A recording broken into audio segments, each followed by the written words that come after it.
Vamos orar? Quem está aqui comigo diz uma ade. Pastor Cleide orando ao Senhor.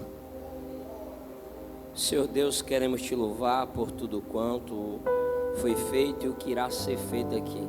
Que o Senhor abra o entendimento, abra a mentalidade de cada um e possa absorver e entender o seu propósito. Eu quero te agradecer por tudo e dê sabedoria a todos que estão na liderança e na linha de frente, em nome de Jesus. Amém. Irmãos, esse é um novo projeto que eu quero dar continuidade durante o ano que vem.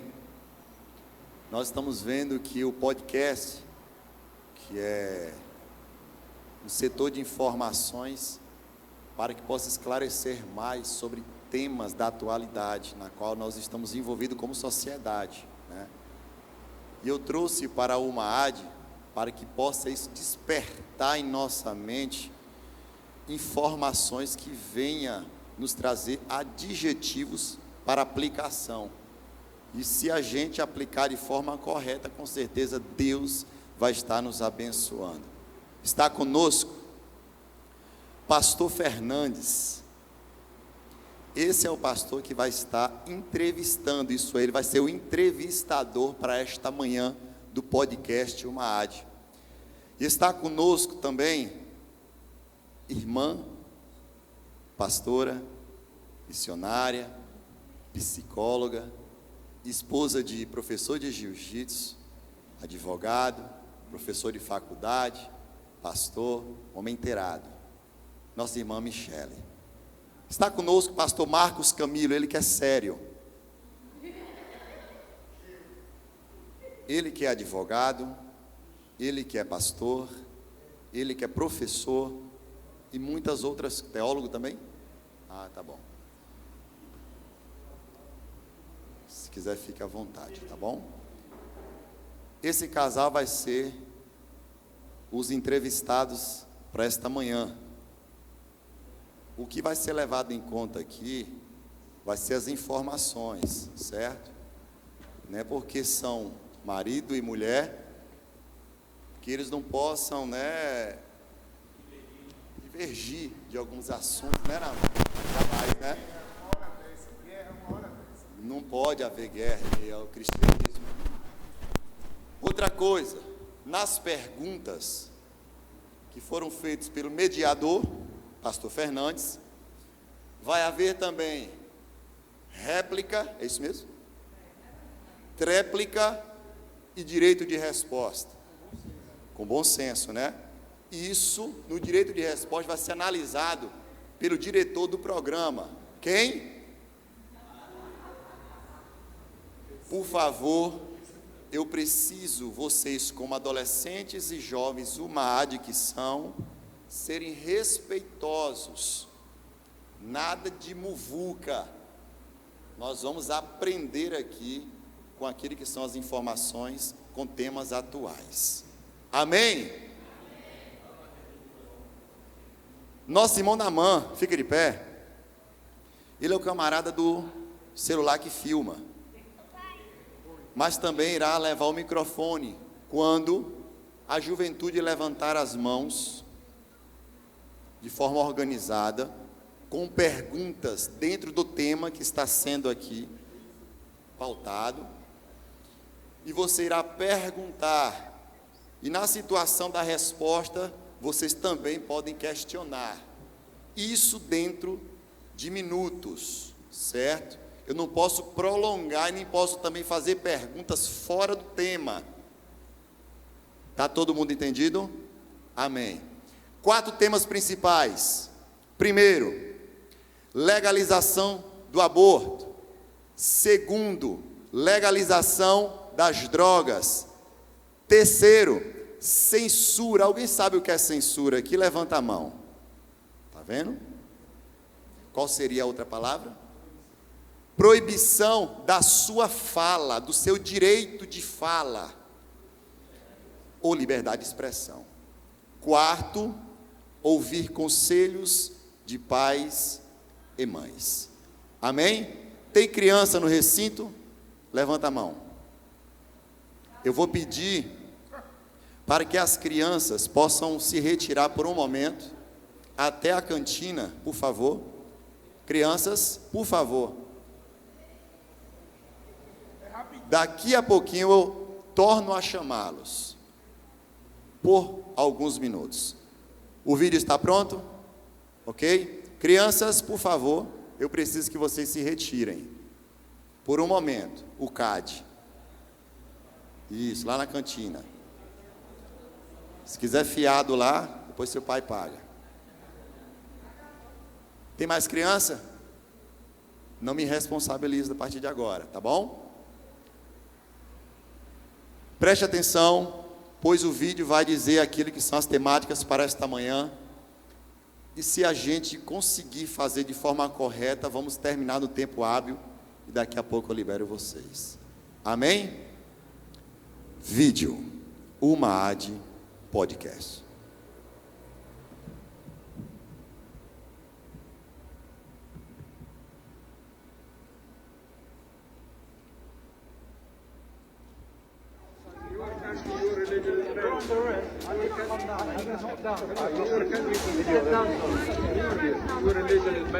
They're arresting the dear man. They're arresting him. Isso é um pastor sendo preso por pregar o evangelho lá em Londres. Está sendo tirado dele o direito de fala, porque ele é cristão, crê na palavra, quer obedecê-la, mas estão tirando dele essa liberdade.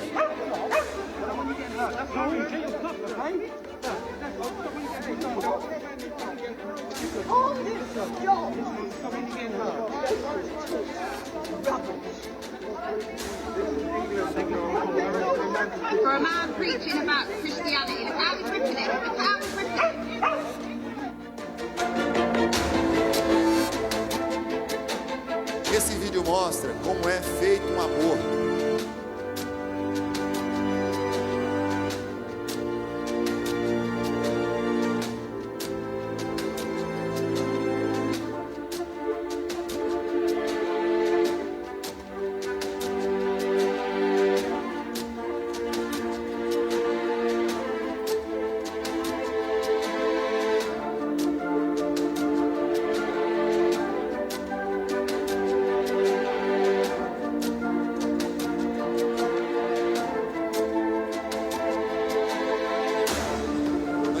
Se o bebê é de 2 ou 3 ou 4, 5 ou 6 semanas, isso é aborto.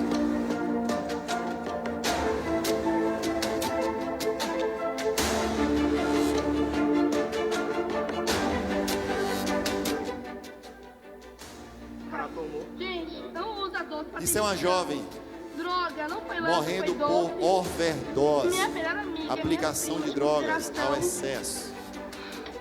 Gente, Isso é um pai sofrendo depois que o seu filho foi pego pelos policiais cometendo O que furto. você disse pra mim agora? Diga! É mais um caso de um filho não ouvir os conselhos dos pais. Tanta prova aqui, ó! Diga, meu filho, diga agora! Pelo amor de Deus, amor, meu Deus do céu, eu falei tanto pra tu! Se afasta de amizade ruim! Ramon, amizade é teu pai e tua mãe! Teu pai, tua mãe é amigo teu, pô! Eu tô aqui, ó! Tu! Ninguém vem atrás de tu, não! Ninguém! Podcast Uma AD. Palmas.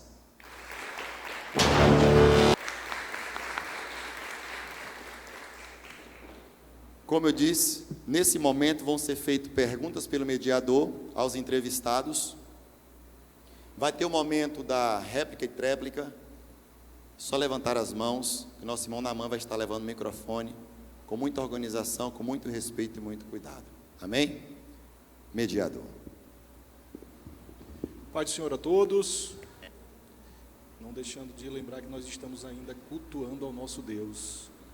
Estamos aqui reunidos e o propósito deste podcast é para edificação da igreja através do conhecimento, trazendo luz a temas que são atuais.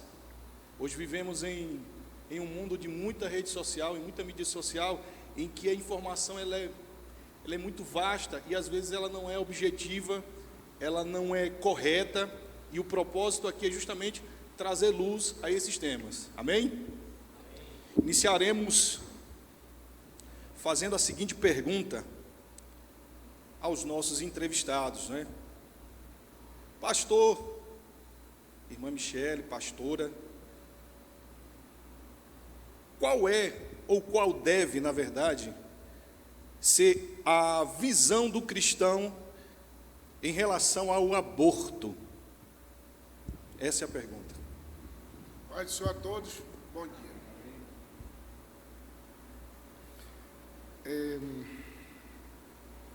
Esse debate é extremamente controvertido, tanto na perspectiva jurídica quanto moral. Na perspectiva jurídica, e a gente vive no Estado democrático de direito, então a gente tem que falar de lei e de norma. Na perspectiva jurídica, a gente tem algumas orientações em relação ao aborto. O aborto, juridicamente falando, é crime, tipificado no Código Penal, mas jurisprudencialmente. E o que isso quer dizer? Eu quero fazer aqui um paralelo. Eu tenho de um lado a lei, aquilo que é crivado por um processo legislativo, os deputados, senadores votam, estabelecem, todos têm que obedecer. E eu tenho a jurisprudência, que é a decisão de um tribunal. Ou seja, não está positivada em uma norma, não há uma lei com um processo legislativo dizendo que nós, indivíduos, seres humanos, podemos abortar. Mas há uma decisão de um tribunal, qual seja já um precedente no STF, discriminando quais são as hipóteses legais, ao menos jurisprudenciais, de aborto. E quais são essas hipóteses? 3. Eles liberam em caso de estupro, em caso de anencefalia, quando a criança nasce desprovida de massa encefálica, o cérebro, e também nos casos de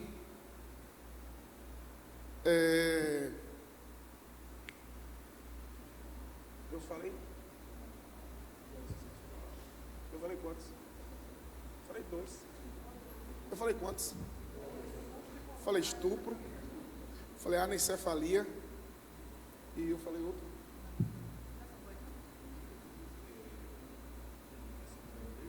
Não. No caso de estupro e anencefalia e risco de vida da gestante. Quando tiver que optar entre um e outro, aí enseja-se o aborto. Isso, e não é a escolha da gestante, é a escolha daquele que está realizando o parto, o profissional. Com a anuência, é assim que a lei estabelece, a autorização do companheiro ou dos familiares que estejam no local. Moralmente, e o que é moral aqui? Moral é um parâmetro intrínseco, interno, subjetivo. O padrão moral, ele varia conforme sociedade, classe, lugar. Aqui nós temos a ideia de moral judaico-cristã. Moral não é aquilo que está na norma, não é aquilo que está numa lei, que diz o que você tem que fazer. Moral é a sua consciência. E todos nós temos uma consciência, ao menos nessa sociedade que vivemos, fundada em princípios cristãos. E conforme o padrão moral, eu disse a vocês que a depender do grupo ele varia. A nossa sociedade, não obstante estar enraizada em parâmetro judaico-cristão, a gente tem uma tendência a ideias progressistas, ao menos nos últimos 20 anos para cá, muito fortes. E esse progressismo tenta relativizar os nossos princípios. São aquelas pautas identitárias que todos nós conhecemos. E nessas pautas identitárias a gente tem a ideia de que a moral, ela pode ser relativizada. E aí, essas pautas dizem que o aborto é uma opção da mulher, que o corpo é prolongamento, que o feto é prolongamento do corpo, que meu corpo, minhas regras. Quem ouviu isso aqui? Então nós acreditamos na vida, mas essas pautas modernas e sedutoras, diga-se de passagem, E por que sedutoras? Porque como pastor, como professor universitário, eu vejo muitos jovens que foram criados na igreja, que têm princípios, mas que quando chegam em universidades relativizam padrões morais. Então, legalmente, não temos nenhuma lei que libere. Jurisprudencialmente, temos decisões que estabelecem critérios. Moralmente, temos uma relativização. Há quem diga que pode, há quem diga que não pode. Mas, biblicamente, que é a nossa resposta de fé, o que é que a Bíblia diz? Aborto não é uma via a ser adotada pelo cristão. Aborto, no Código Penal, é crime. Abortar é crime, você responde criminalmente. Apesar de ter decisão jurisprudencial que estabeleça critério. E há uma nova decisão aí, recente, de uns 3, 4 anos, que apesar de não ser pacificada, consolidada, ela diz que até 3 meses, independente do motivo, há permissivo para você abortar. Tivemos um caso agora de uma menina de 11 anos que foi levada a abortar um feto de 6 meses. Então, se a flexibilização ela se inicia, tem aquele ditado que diz que onde passa um boi, passa uma boiada. Aí começou com alguns permissivos e hoje a gente já tem situações em alguns países aqui da América Latina em que o aborto ele é permitido indiscriminadamente. Só se a mulher acordou e disse assim, não quero ter esse filho. Mas se ela não queria ter o filho, por que ela não se precaveu? Por que eles... Porque eu estou falando isso aqui não é responsabilidade só da mulher, é a responsabilidade de ambos. Por que ambos não se precaveram?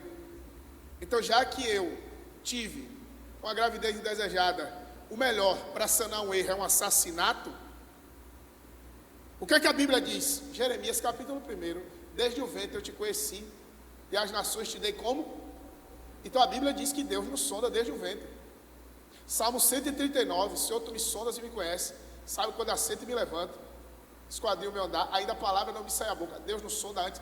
Eclesiastes, capítulo de número 11, quem observa o vento nunca semeará, quem olha as nuvens nunca ceifará. Porventura sabes tu como se forma o feto no ventre de uma que está grávida? Isso quer dizer que Deus, desde o nascituro, Ele já nos conhece. Então qual é a nossa posição sobre o aborto? Pecado, ilegalmente crime, por mais que haja permissivo jurisprudencial para tal conduta. Irmã Michele, algo a declarar? Bem, eu vou abordar o outro lado do aborto. Como psicóloga, né, já atendi alguns casos de aborto espontâneo. Então, o próprio aborto espontâneo, quando o corpo rejeita e não reconhece ali uma vida, mas reconhece como se fosse algo estranho e aí expulsa, eu já dá para perceber o quão profundo e quantas sequelas psicológicas a mulher já fica quando tem uma perca espontânea. Mas eu também já atendi casos de pessoas que fizeram, né, provocaram um aborto. E os traumas que ficam nessas pessoas é para a vida toda. A sensação de culpa que ela carrega para o resto da vida. No momento é uma via rápida, é uma fuga, é uma solução imediata. Mas a pessoa que está fazendo, ela não percebe o quão prejudicial vai ser para a vida dela a carregar aquele peso, aquele fardo, aquela culpa. Então eu atendo muitas mulheres que vêm para mim com estresse pós-traumático, não conseguem dormir direito, com depressão, com ansiedade. E quando eu vou analisar, investigar a vida, eu vou descobrir a raiz está em um aborto que foi provocado na adolescência, escondido dos pais, porque o namorado não apoiou, não aceitou, né? E aí vem carregando essa culpa para o resto da vida, porque essa culpa é difícil de se libertar. Porque a pessoa de fato tem culpa. Ela escolheu acabar com a vida. Então não é algo que você aperta um botãozinho, estou perdoada, estou livre, amém. Não é assim, é todo um processo, né? Então, os prejuízos e as sequelas que fica para a vida da mulher, e eu digo só exclusivamente para a mulher, porque para o homem, eles não sofrem tanto, meninas, né? Eles se isentam da responsabilidade na hora, né? Na hora de pular etapas, é fácil, né? É em comum acordo. Mas na hora que você está diante de uma responsabilidade, de uma consequência, de um ato impulsivo, que foi simplesmente guiado pelos desejos da carne, que era satisfazer aquele momento. Aí depois que vem uma gravidez, num momento precoce, antes da hora, o homem se isenta logo. Porque a gente sabe que a maior prejudicada é a mulher que vai ter que parar a sua vida, a mulher que vai ter que acordar de madrugada, a mulher que vai ter que amamentar, é o corpo da mulher que sofre, a mulher que vai ter que abrir mão de muitas coisas, e a vida do namorado aparentemente segue. E muitas vezes segue sozinho, porque raríssimos casos, que o namorado assume a responsabilidade e assume a criança, raríssimos. Na maioria das vezes, some e não quer conversa. Então, além desse prejuízo que fica para a menina, ter que abrir mão da sua juventude, abrir mão da sua adolescência para criar uma vida, ainda tem os efeitos contrários, porque se ela resolver abortar, ainda tem sequelas para o resto da vida. E você carregar a culpa é algo muito difícil. Tem algo o dia todo ali martelando na sua cabeça. Você é culpado, você é culpado, você é culpado. Você matou, você é culpado. Porque o diabo, na hora do desespero, ele oferece a solução. Olha, faz isso aqui, resolve tudo, ninguém vai descobrir, você vai dar sequência na sua vida como se não houvesse amanhã. Mas depois que você compra a ideia dele, aí todo dia quem é que vem lhe acusar? Ele mesmo. Ele mesmo que lhe dá a ideia, ele mesmo que volta te acusando. Olha, você fez isso, aí você vai orar, Deus não vai ouvir sua oração, você é assassino. Deus não vai te ouvir, não está achando que Deus está te ouvindo? Aí você vem para a igreja glorificar, está glorificando, você esqueceu o que você fez?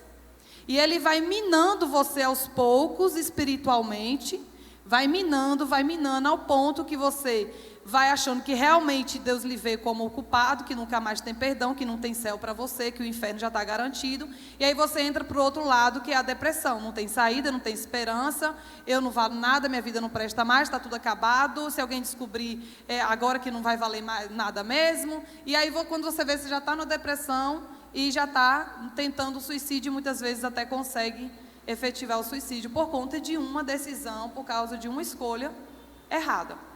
E há algo interessante nisso, eu falo porque eu lido com jovens conscientes aqui, tenho convicção disso.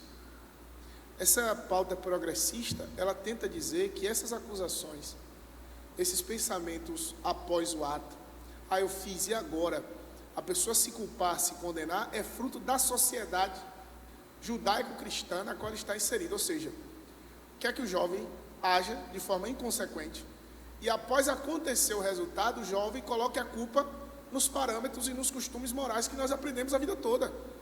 Você está se sentindo acusado, é porque você viveu em um meio de crente ou no meio cristão que me impõe, não se sinta acusada não. O que é isso, pastor? Isso é a tentativa dessa sociedade decadente de falar a você que as suas consequências, seus atos não têm consequência, e tem. A gente está vivendo em uma conjuntura onde o que você fizer é sinônimo de liberdade, e colocar limite é opressão, e não é opressão. Desde quando o Estado foi constituído e a sociedade foi constituída, todo mundo tem que ter limite. Eu quero ver se você gosta de você estar com o seu namorado e a menina está na frente assim: ei, gato, quem gosta disso aqui? Você gosta aqui? É um menino aqui que gosta. Você está com o seu namorado ali, planejando casar, e está o corujão, igual pregou aqui. Está o corujão, e aí, minha filha, como é que você está? Aí hoje a sociedade inventou, pastor Fernandes, o tal do poliamor, ou da, como é?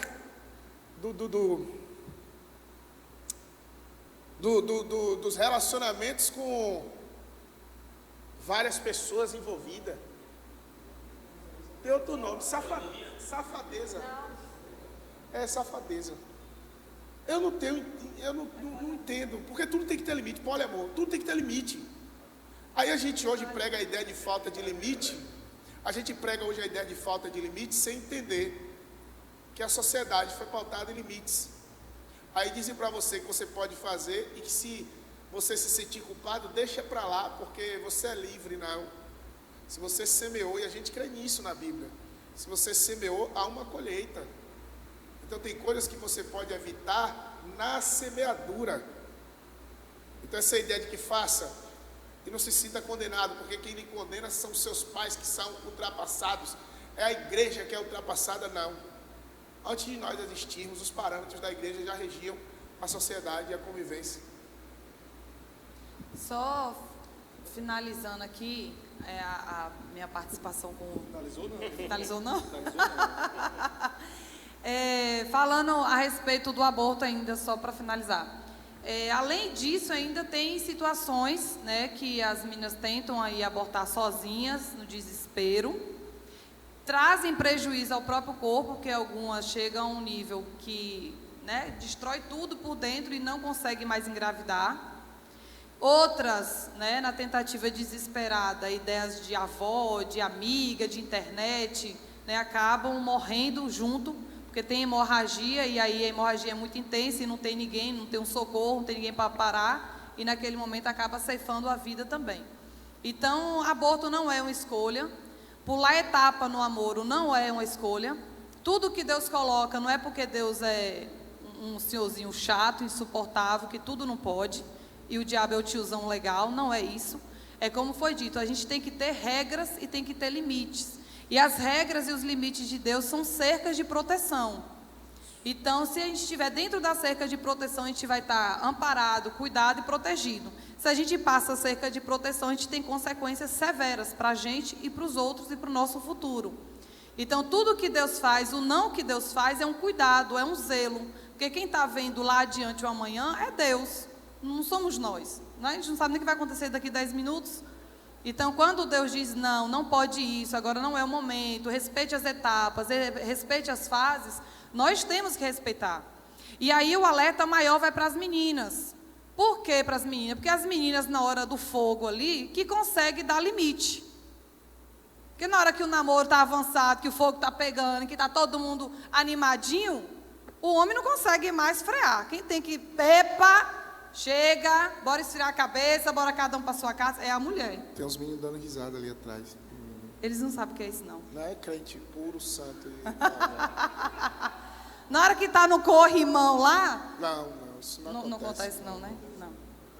Na hora que está no corrimão, nos namorozinhos escondidos, nos escuros, atrás das árvores. Nada, né? É o quê? É roçador, é colhedor de café? Não. Aqui... Na hora que está no escurinho lá e que está sendo envolvido e guiado pelos desejos da carne, ninguém pensa. Mas quem tem o poder na hora de frear é a mulher, porque o homem nessa hora, meu filho, já foi.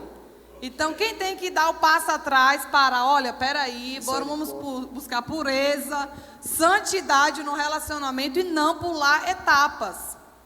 E não pular etapas, porque você faz isso,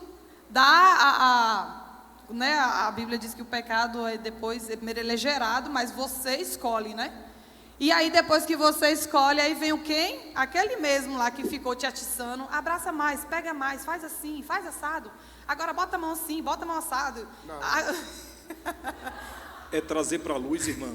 Não, traga não, Deus não, mas tem que sair do escurinho, a irmã falou do escurinho, então é trazer para a luz, né? Trazer para a luz o relacionamento, porque você daria os amassos na sua namorada na frente do pai dela? Eita glória! Quem faria isso? Falamos de aborto, só que aí já é consequência, o pré, né? É porque para chegar no aborto tem um antes, né? O aborto é querer remediar. Sim. Resolver, só que eu estou tentando... É melhor prevenir do que remediar. Prevenir, sempre prevenir. Então, tudo que você não faria na frente do pai, da mãe, da menina, você não deve fazer escondido. Porque se é escondido, é porque é errado. Porque se fosse certo, não precisaria esconder. Então, uma pergunta que eu faço. Seu pai deixava tu viajar comigo sozinho assim? Jamais na galáxia, nem sentar na garupa da moto. Tem uns meninos que andam viajando assim com a namorada. Eu não entendo. Passa 3 dias, mas é campanha de oração que eles fazem. E é no monte, né? É no monte. De quê? Campanha de oração. Você não pode julgar, não. É pecado julgar. Não é julgar, não. Mas 2 e 2 nunca deu 5. Só dá 4. 2 e 2 nunca deu 5 na vida. Tudo certo. Propósito Amém? de oração. Tudo bem. O crente que é pautado na palavra, ele não vai ter naturalmente esse problema relacionado a aborto, correto? Só que a Bíblia fala que todos nós estamos sujeitos, né? Eu acredito também que todos nós estamos sujeitos a complicações, ao que qualquer um na vida pode passar. E baseando-se na lei, na qual o Senhor acabou de mencionar, existe a possibilidade de fazer aborto, e uma delas é com a violência sexual. Nós, como cristãos, qual é a posição que temos, mesmo a lei dando esse direito? Podemos? Essa posição, ela é um tanto quanto complexa, e é dentre as mais complexas que existem relativas ao aborto. Você foi vítima de um crime, você foi vítima de um delito, e sendo vítima de um delito, a lei te dá autonomia, a lei te dá autonomia. Só que, entre a lei e a principiologia cristã, você não é forçada, ninguém é forçado a nada, mas tudo vai de um critério de consciência cristã. Eu digo isso sempre, e eu falei isso aqui quando pregava sobre os frutos, ou fruto, melhor dizendo, do Espírito. Quando a gente fala do fruto do amor ágape, eu só posso reivindicar o amor de quem frutifica. O amor desse nível é só uma obra oriunda do Espírito. O amor que faz você gerar o filho de uma conduta criminosa, e mesmo que você futuramente não queira uma vinculação, entregue para adoção, que é como algumas linhas teológicas bíblicas, que eu não vou dizer que não é bíblica, porque é bíblica, estabelecem. Por mais que você posteriormente entregue para adoção, para você gerar, para você conservar até a adoção, isso reivindica uma obra frutífera do Espírito, que não sou eu que farei. Não há nem como eu explicar o que levaria uma pessoa a conservar dentro do seu ventre um fruto de um estupro, a ponto de, após a gestação, para não matá-lo. E isso é só alguém que tem o fruto do Espírito. Mas falar sobre isso, eu entendo que falar sobre isso, como eu falei no culto de doutrina aqui, falar sobre um amor nesse nível é um tanto quanto inusual na conjuntura atual, tão vingativa que muitos crentes vivem. Tem crente aqui que fala que bandido bom é bandido morto. Ou não? Vou entrar na polícia, pastor. O senhor foi polícia, já matou gente? A pergunta que eu sempre ouço. E se eu entrar na polícia, eu vou matar gente? Crente que já tem esse pensamento, você vai ter um nível de encontro desse com ele, na palavra? Mas o que é que a palavra diz? A palavra diz que você não resolve o mal com o outro.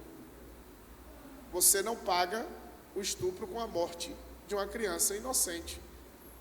Certo? É algo que, mais uma vez, eu reforço. Falar nas palavras com as quais eu falo vão até trazer a mim um confronto. Porque eu sei que a pergunta que está parando na mente de alguns aqui é: e se fosse tua filha? A pergunta que vocês vão fazer é essa. E se fosse tua filha, tu levaria? Irmão, eu não estou falando de ser minha filha, ou de ser filha de A, de B ou de C. Eu não quero que isso aconteça com ninguém, mas eu estou falando disso aqui. Na palavra de Deus, você não comete um assassinato para cobrir um estupro. Quem foi que cometeu um pecado para cobrir outro? Foi Davi. E você conhece a consequência. Então, aborto não é uma resolução, não é uma resposta. E eu vou citar aqui o último precedente, que foi o caso daquela jovem de 11 anos. Ali alegaram ter sido estupro, e não foi estupro das formas e dos moldes como nós conhecemos. E eu quero explicar isso aqui juridicamente. A gente tem um estupro, que é quando há ato sexual, penetração, coito vagínico, ou a gente tem estupro após 2009, com a mudança legislativa, quando há o ato libidinoso. Ou seja, se você força qualquer tipo de relação sexual com violência ou grave ameaça, mesmo que não seja o coito vagínico, penetração, você está cometendo estupro. Mas há outra situação, que é o chamado estupro de vulnerável. Se o indivíduo tem menos de 14 anos, se o indivíduo não podia se opor à prática, por exemplo, tomou uma droga, embebedou, aquilo ali, por questão de política criminal. O que é isso, pastor? Por interesse de quem fez a lei, do legislador.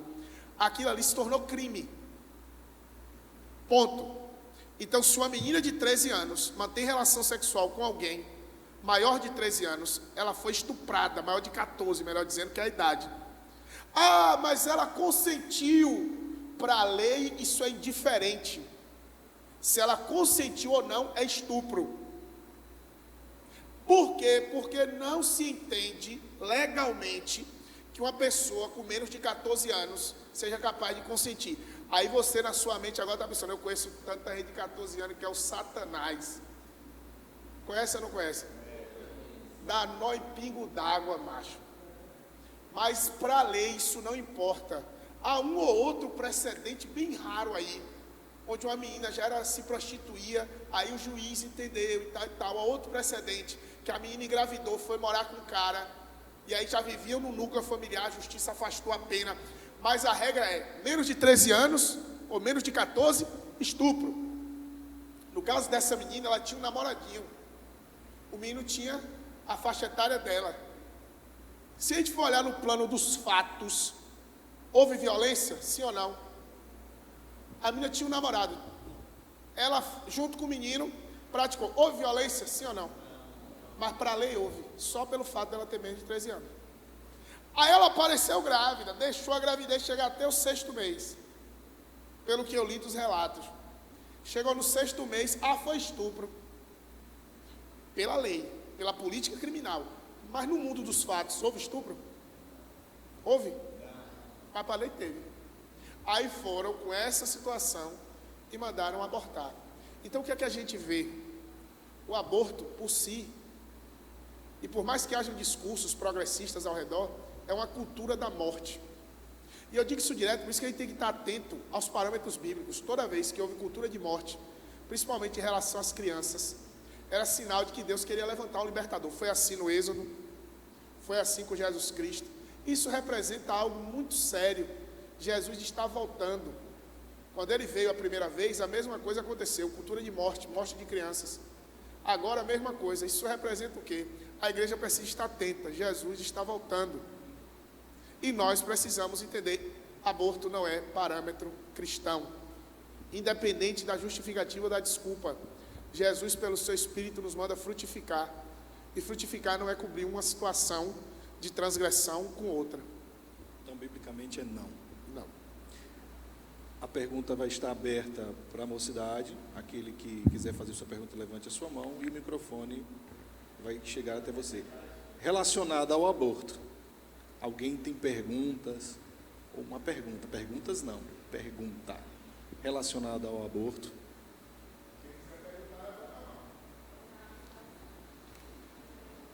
Passaremos para a próxima pergunta. Eu gosto daqueles que faz polêmica. Que nada, pastor, que não sei o quê, rapaz. Olha aí. Olha aí agora. Eu gosto disso, eu gosto. Ludmila. E no caso de uma gravidez ectópica, que é a gravidez na trompa, e é permitido que se tire... Que foi o caso que eu mencionei aqui, que gere risco tanto para o feto quanto para a mãe. Nesse caso, é como foi mencionado, há uma opinião e uma opção da equipe médica. É como aquela situação, aí há um conflito de princípios, vida versus vida. Se eu tenho vida versus vida, eu não tenho, cristão, tecnicamente, como me inserir em uma posição de um parecer médico. Por exemplo, se o médico diz para mim a dosagem do remédio é 5 miligramas, eu vou dizer assim, não, eu vou tomar 50, porque eu quero ficar curado mais cedo. No mínimo que eu vou fazer é morrer mais cedo, né? Então, se o médico está dizendo vai viver um ou vai viver outro, eu tenho como me inserir nesse parecer, se eu sei que vai ter morte? Aí a própria, eu acho, não conheço a fundo a ética, o código ou o manual de ética da medicina, mas eu entendo que pelo manual de ética, ao menos pelo conhecimento raso que eu tenho, a priorização é da gestante, em detrimento do feto. Então aí é uma escolha de ponderação entre vida e vida. É o mesmo que acontece na legítima defesa. Na legítima defesa há uma ponderação entre a minha vida, que estou sofrendo uma injusta agressão, e a vida daquele indivíduo que está me agredindo. Se a vida versus vida, a própria Bíblia nos dá respaldo de garantir e assegurar a integridade da minha vida. Então nesse caso aí, há um parecer médico e uma posição, que a gente chama aqui de conflito de princípios ou de bens, vamos dizer, vida versus vida. Então, cabe à equipe médica aí. Aí eu não diria, apesar da lei estabelecer ser um aborto, eu diria que seria um estado de necessidade. Há um bem em detrimento de outro, eu tenho que escolher um. É igual a gente usa no direito penal. Tem duas pessoas em um barco que está afundando. E só tem um bote salva-vida. Aí o cara pica o remo na cabeça do outro e fala assim: tu vai morrer porque só tem um bote. Ele cometeu assassinato, sim ou não? Sim. Mas era um bem em detrimento de outro. Ou ele morria, ou outro morria. É só para você entender a lógica. No caso da gravidez, não estou dizendo que você, na situação de necessidade, igual o Titanic, vai dizer assim: me dê para cá o meu pedaço de madeira que você morra para lá. Não. Só estou querendo dizer que você entenda que ali a gente não tem um aborto efetivamente. Ao menos eu não vejo assim. Eu vejo como uma situação em que uma vida está em conflito com outra vida. Daí cabe o parecer da equipe médica escolher entre sim ou não. Presbítero Wesley. Há um outro conflito muito grande nessa situação, que é o dos testemunhos de Jeová. Até esses dias era preciso decisão judicial para alegar se ele receberia ou não transfusão de sangue. Aí ficava o conflito, liberdade religiosa versus vida. Aí tinha que pedir autorização judicial. Hoje, salvo engano, não reivindica mais autorização judicial, porque você tem conflito, liberdade religiosa versus vida, a vida se sobrepõe. E a opinião profissional prevalece.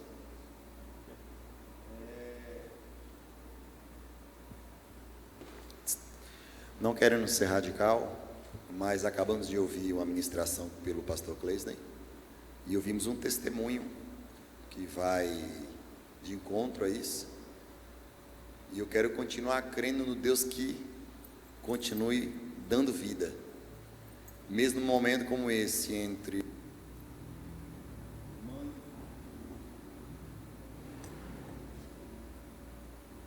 mãe e filho, quem eu devo escolher para viver. Eu continuo dizendo que é melhor entrar em oração, continuar crendo no milagre, porque dessa forma eu tenho certeza que o Deus da vida vai realizar e as duas partes vão estar com vida em nome de Jesus. Eu entendo que nós Isso é uma vivemos opinião. pela fé.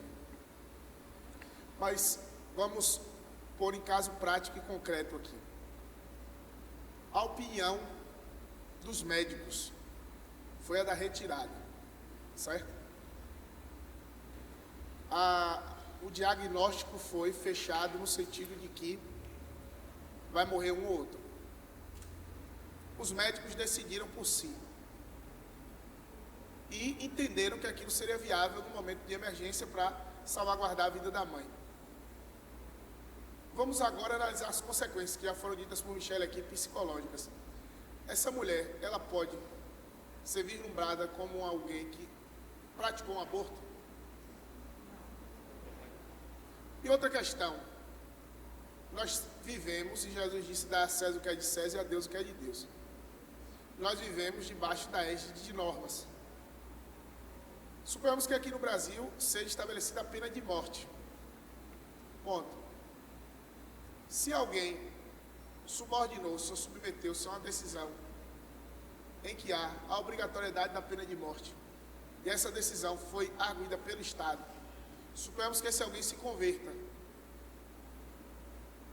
Esse alguém que se converteu no curso, no caminho do corredor da morte, que dura cerca de 10, 15 anos, se essa pessoa se converteu, ela pode se insurgir contra a pena de morte, alegando que a Bíblia proíbe ou veda? Não, porque ela vai ter que se submeter, porque está no Estado democrático. E nesse Estado democrático, a pena de morte é uma lei. Então, no caso dessa senhora, como eu disse aqui, se a equipe médica entendeu pela viabilidade, e essa viabilidade ela é legal e normativa, eu não posso dizer que aquela intervenção gerou naquela mulher a condição de alguém que abortou. Porque eu entendo que aquilo ali foi algo estabelecido em Estado que autoriza, e uma situação onde a equipe médica ponderou, por mais que a minha fé me faça crer que eu posso orar e Deus salvar os dois, se a equipe médica resolveu intervir daquela forma para salvaguardar, eu não posso dizer que aquilo ali foi para aquela mulher um aborto. É isso que eu estou querendo dizer. Por quê? Porque a nossa legislação estabelece na crise e na ponderação entre vida e vida que a equipe médica escolha pela vida mais viável que a vida da gestante. É nesse caso. E qual é a minha tentativa aqui?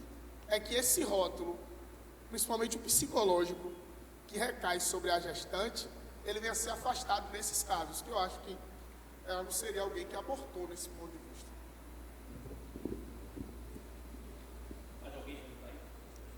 Pastor Clesley. O microfone para ele.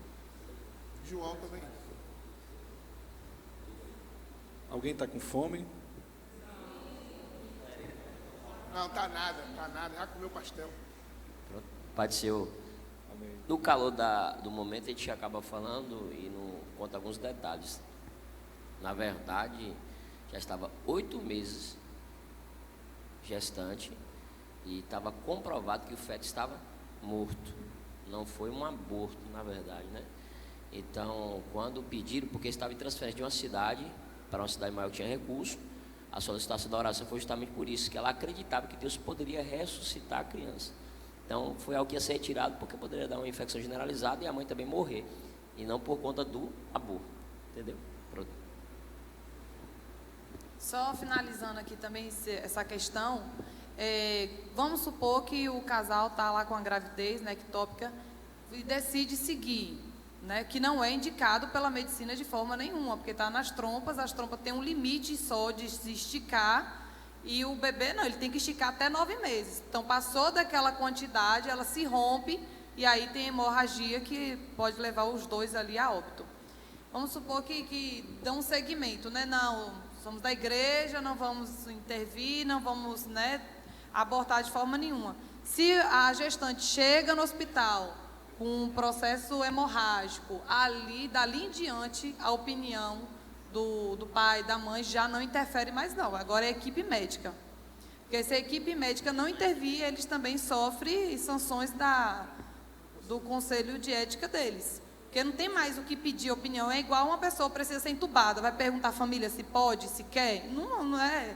A família não tem conhecimento médico suficiente para decidir quando a pessoa precisa ser entubada ou não. Então, quando ocorre uma intervenção, a intervenção tem que ser médica de alguém especializado naquela área. Então, se chegar naquele momento, os pais podem dizer que não quer, mas o médico ele não pode se opor. A não ser que a pessoa se retire do hospital. Aí ele só vai anotar lá no prontuário que a pessoa evadiu.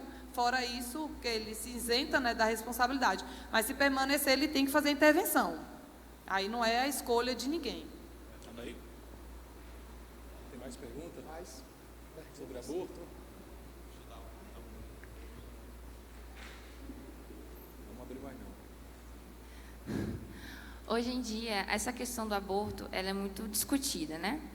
E se utilizam vários argumentos. E um que me chama bastante atenção é de que a legalização do aborto é questão de saúde pública. Por quê? Porque não é permitido, só em algumas exceções que já foram pautadas aqui, e muitas mulheres fazem clandestinamente, acarretando problemas de saúde seríssimos e morte, muitas das vezes. Então, qual seria o nosso posicionamento em relação a isso? De que a legalização do aborto ela é questão de saúde, para evitar esse tipo de morte, essas mortes ou problemas de saúde.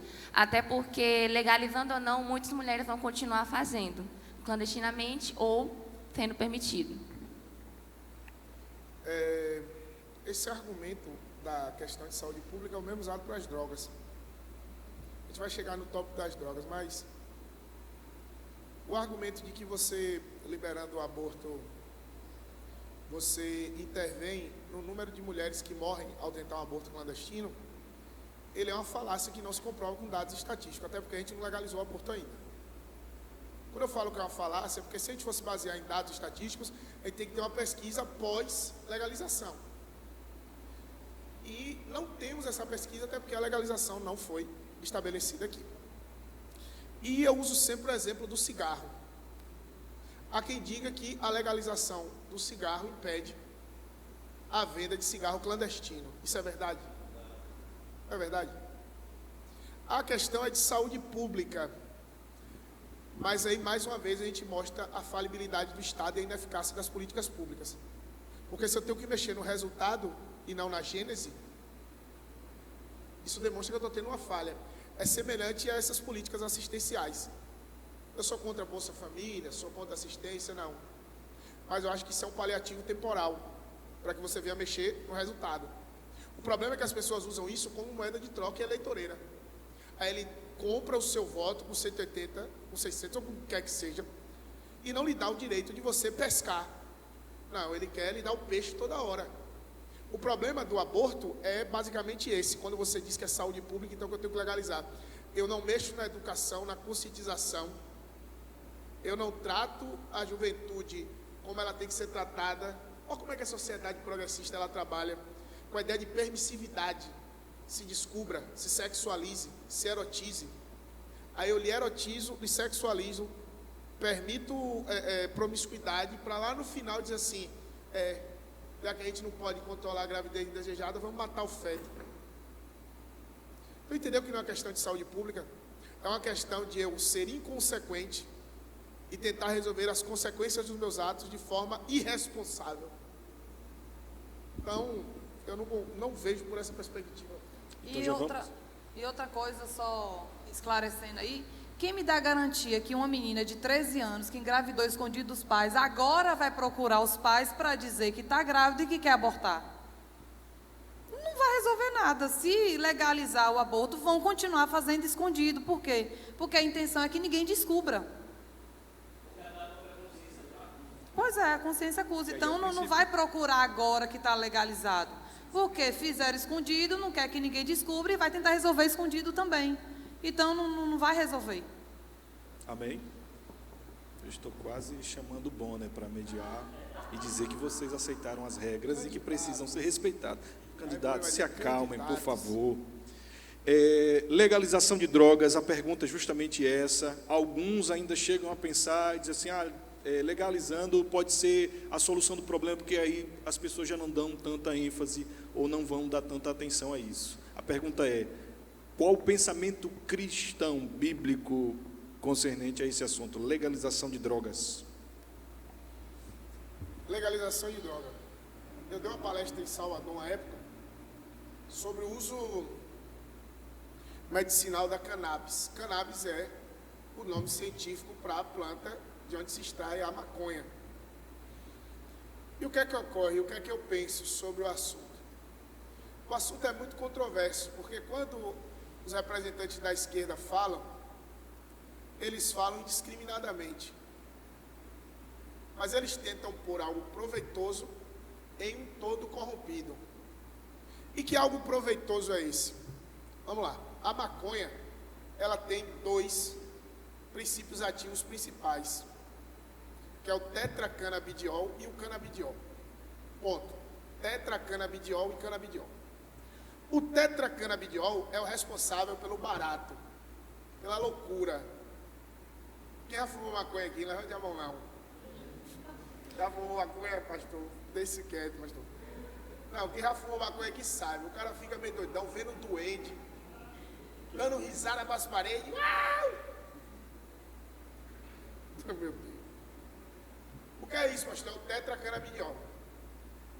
Esse tetracanabidiol, o que dá o barato, o que deixa o cara loucão, há indícios de que ele pode ser manipulado no tratamento para esclerose múltipla. Mas só. Aí a gente tem o canabidiol. O que é o canabidiol? O canabidiol é aquele que é usado, o sumo, para várias doenças, esquizofrenia, convulsão. Aí o que é que a galera diz? Pô, os militantes pró-maconha, libera por causa do tratamento. Mentira, a intenção não é tratamento, a intenção é loucura. A intenção é loucura. Por quê? Porque, presta atenção, não sei se você sabe, quem aqui toma Tilenol? Quem aqui já tomou Tilenol na vida? Dorflex. Quem aqui já tomou xarope? Torcilax. Tudo isso é droga. Biotônico Fontoura. O que você tomar é droga. Tudo é droga. Mas o que lhe prejudica é o quê, pastor? A dosagem. Ponto. Por que eu estou falando isso? Porque nesse debate sobre legalização da maconha, você tem que entender uma coisa. Eu sou, olhe, não corte isso aqui, porque corte de podcast dá o que falar. eu sou a favor da legalização nos termos científicos.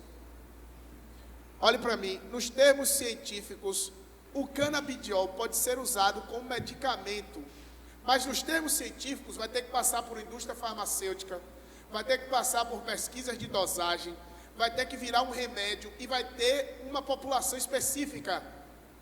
E nos termos científicos, não adianta você me dizer é droga. Por quê? Porque, como eu disse aqui, todo mundo já usou uma droga cientificamente usual ou utilizável.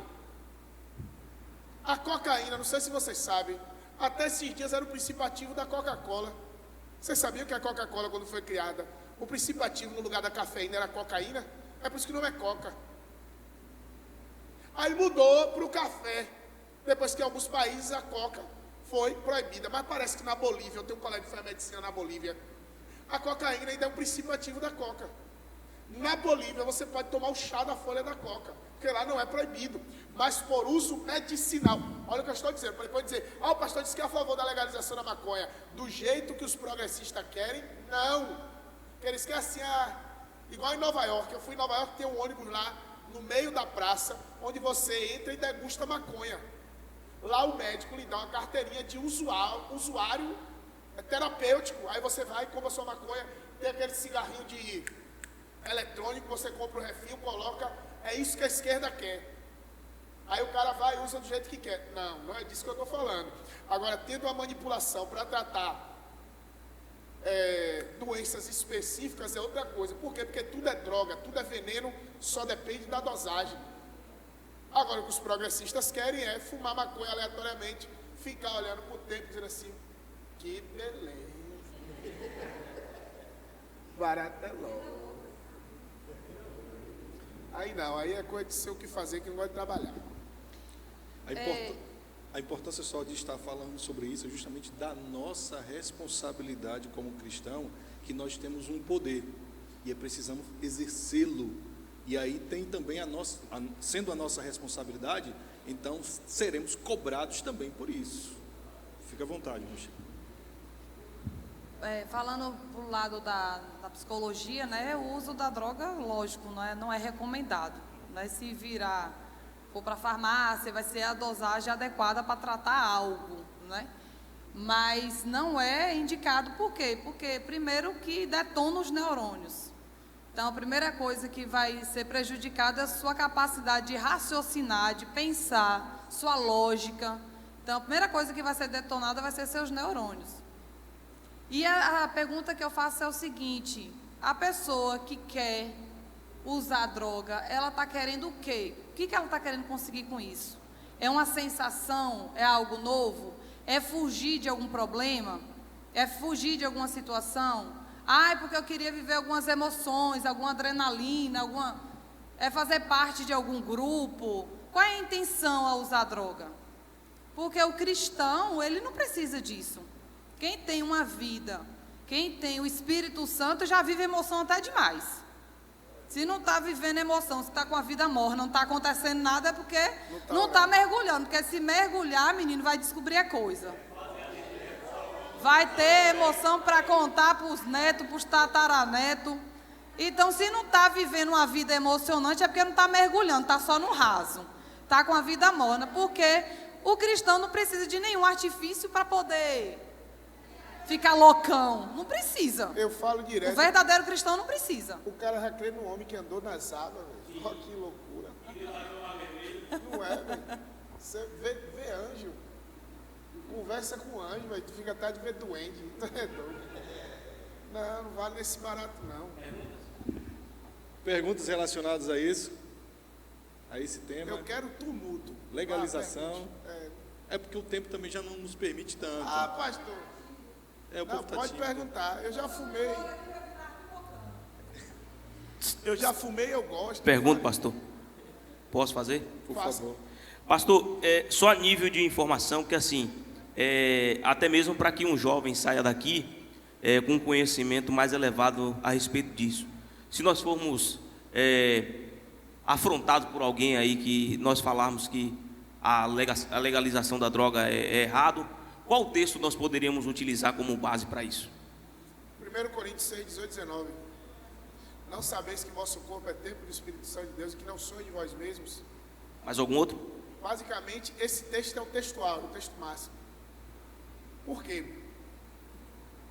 Porque se eu sou templo, eu conservo. Você viria para a igreja toda suja? Você sentaria numa igreja fedendo?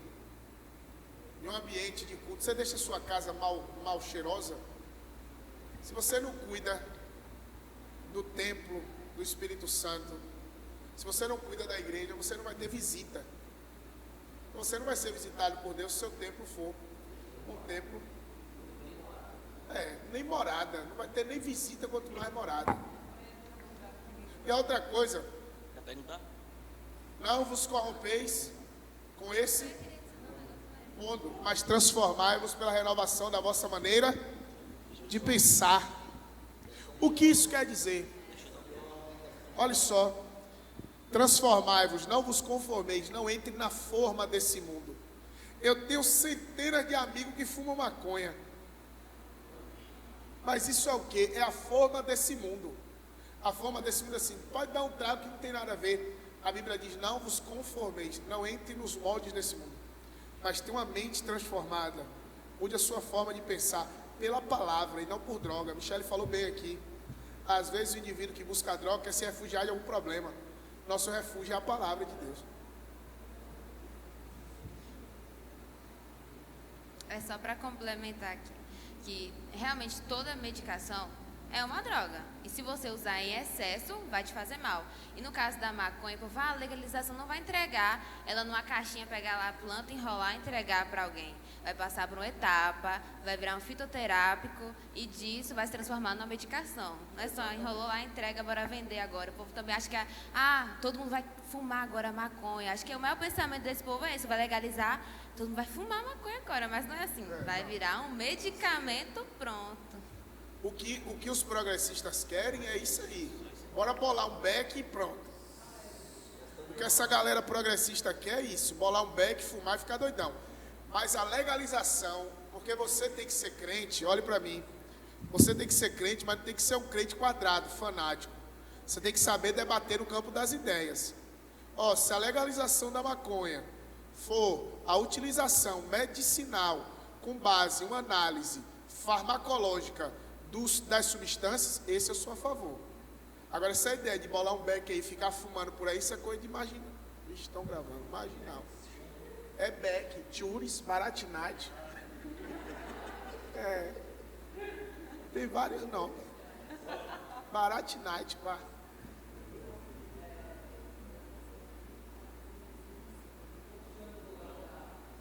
Pode falar, Caleb. Puxando para o lado da psicologia, se uma pessoa estiver sofrendo de depressão e acabar usando a droga, o que pode acontecer com ela?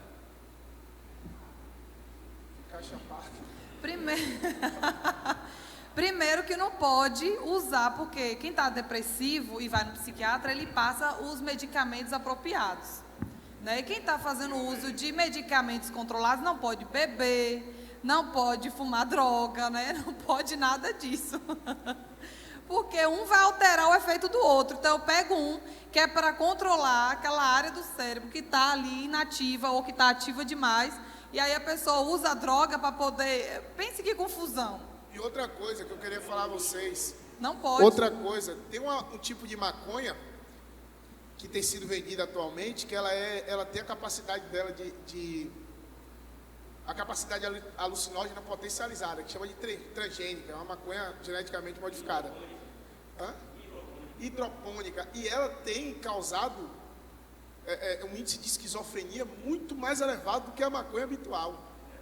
Ou seja, o cara fica, meu irmão, vendo bicho em tudo que é canto. Conversando com o Valdemar. Vai entrar depressivo e vai sair o combo, né? Depressivo, esquizofrênico, transtorno do pânico, ansiedade.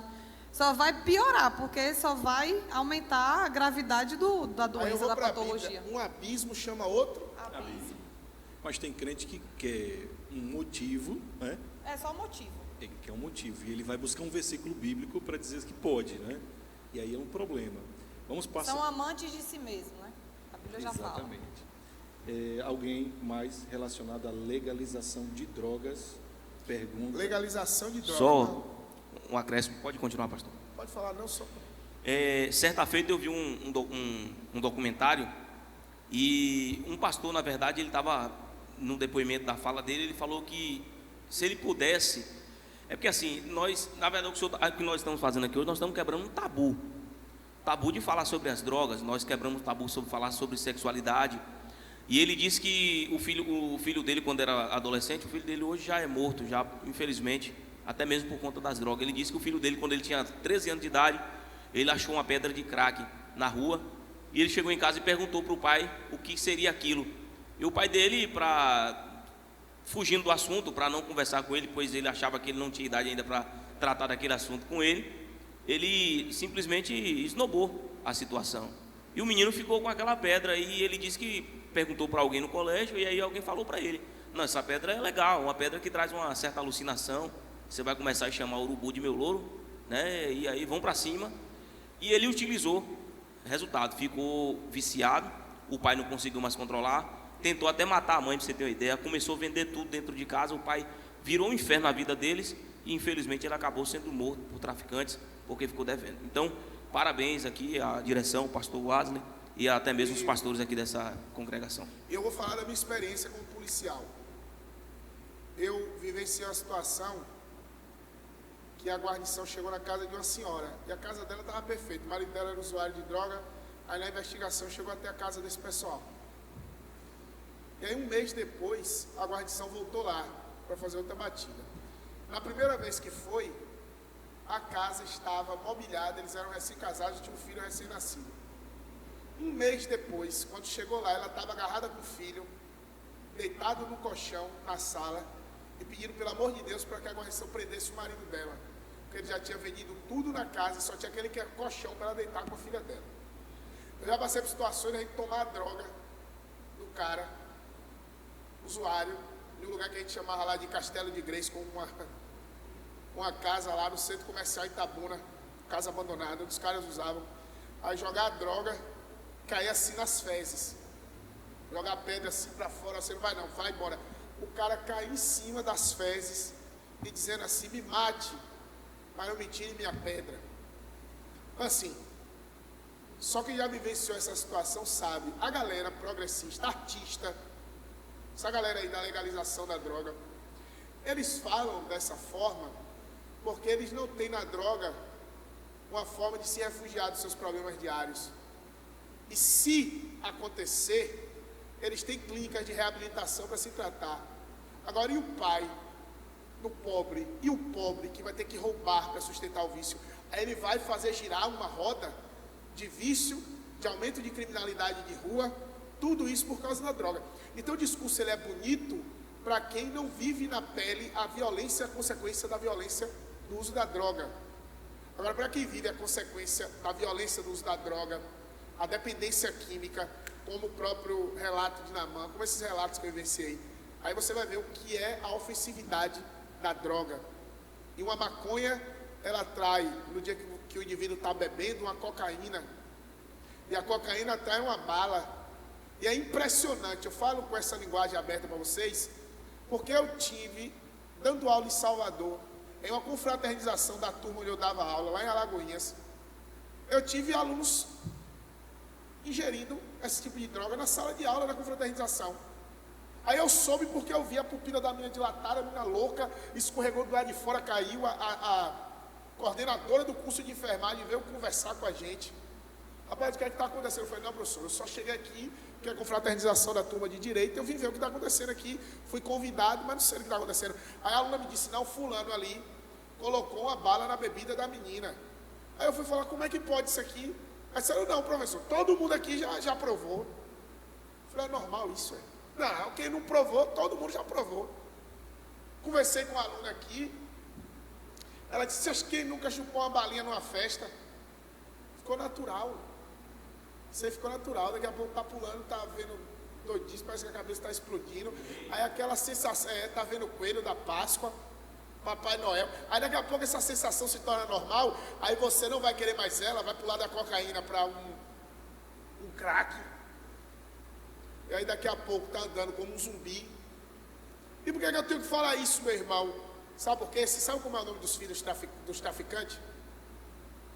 Já parou para analisar isso? Como é o nome dos traficantes? Traficante, Noé, aviãozinho, o nome deles, sabe como é? Mateus, João, Lucas, Marcos. Sabe de onde vem isso? Filho de crente. Filho de crente que caiu na droga. Filho de crente que não teve essa conversa que a gente está tendo aqui.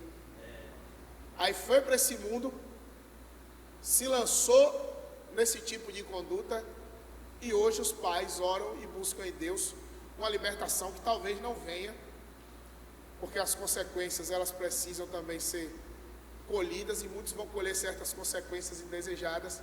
Então é melhor nós entendermos que isso não é um caminho para o crente e para nenhuma sociedade. E a questão maior que eu vejo aí é a necessidade de se inserir em grupo. Porque nessa fase que vocês estão, de adolescência e juventude, o grupo é muito importante, fazer parte de alguma coisa, ser inserido em algum grupo. E aí, porque está todo mundo usando, porque você é quadrado, porque você é isso, não, sai daqui, não quero conversar com você não. E aí começa até aquelas tipos de brincadeira de grupo, aí a pessoa não tem a fé firmada, não está enraizado, aí cede. E o problema é que tem tipo de droga que desde o primeiro uso você já fica dependente. E a depender da droga ainda, a depender da quantidade que você usa, a primeira já é a última também. Então, assim, saber dizer não, né? O cristão, ele não anda com o fluir do mundo. Agora está na modinha isso. Agora o que é que está na moda hoje em dia? Nas escolas a gente vê o que é que está rolando hoje. No banheiro das escolas, dá um intervalo, é menino com menino, menina com menina, é todo mundo se experimentando.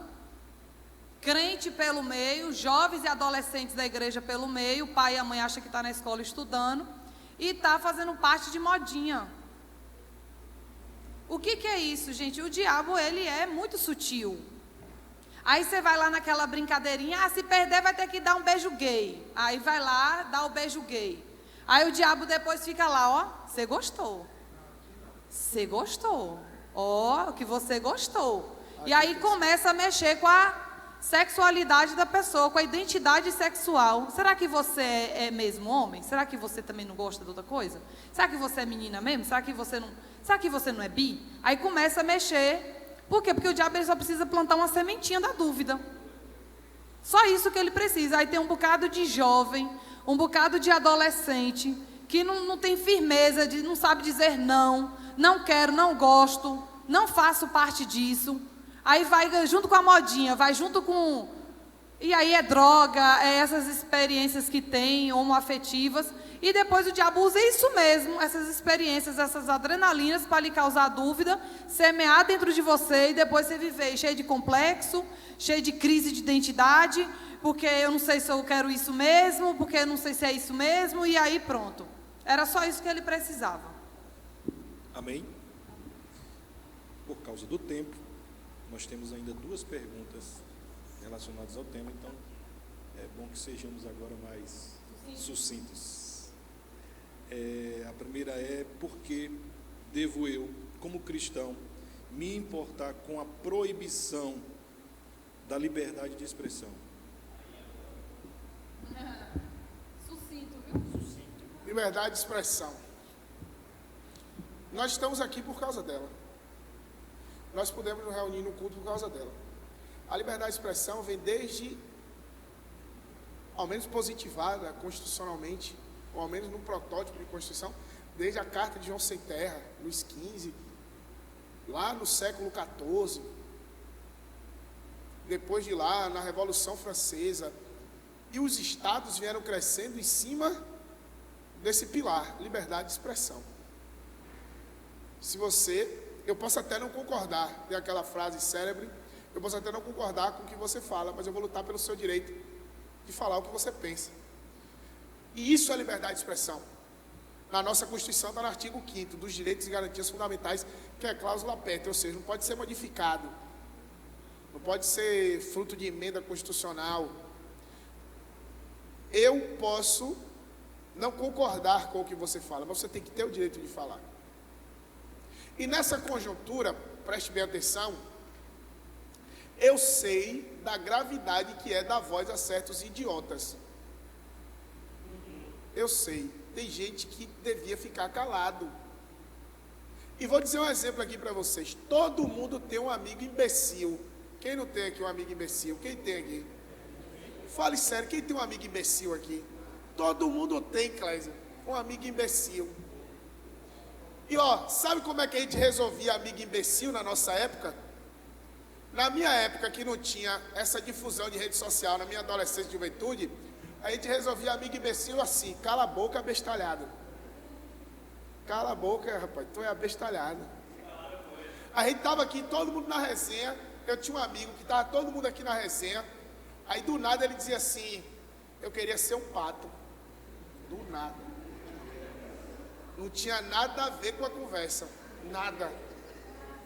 Sério. Aí ó, a gente estudando. Eu fiz um grupo de estudo lá em casa. Aí do nada ele parava assim: tem uma caneta, hein? Aí ele pegava o bocal da caneta e ficava assim, ó. Eu queria ser um bocal. Sabe como é que a gente resolvia isso?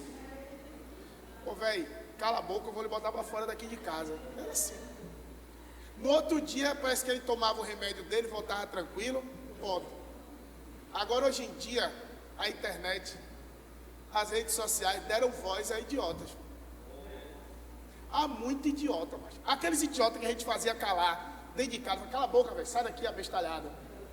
Aí a galera juntava, dava um monte de tapa, aquela brincadeira pesada, boa, de adolescência, que soube viver.